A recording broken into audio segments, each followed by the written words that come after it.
Alright, so this year's anniversary mode has already been kind of considered a big failure and an absolute clusterfuck from how the anniversary cakes work to the mode itself.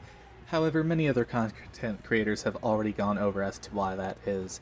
So I figured why not go ahead and discuss one of my favorite perks, Cull the Weak, and why it should definitely be buffed. So hello slimes and non-slimes alike, Rosie here, and yeah, I'm gonna be yapping about this perk for like 2 minutes. I'm gonna be operating under the assumption you already know what Cull the Weak does, but if not, I'm gonna go ahead and put the perk description on screen right about now, so that you can go ahead and read up and catch up on all that. Cull the Weak already has plenty of weaknesses by itself, but despite this, it was still one of my favorite perks in the entire game.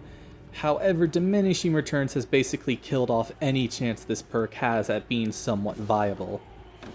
Cull the Weak's only notable attribute that made it somewhat viable was the fact that it could stack with other perks that had the same effect. However, the entire point of Diminishing Returns is to nerf that very aspect, and nerf that very aspect Diminishing Returns did indeed do. Cull the Weak has basically lost its niche. It can't be paired with perks like Gift of Pain, now known as Weeping Wounds, or perks like Pentimento that share the same effects as it. Instead, it has to stand on its own, and it simply is just too weak to do so. Cull the Weak needs to receive some sort of compensating buff in order to make up for the fact of how much Diminishing Returns has affected this perk, and there are a number of ways that you can do so. But my rant is over. I'll see you all next time. Cheerio.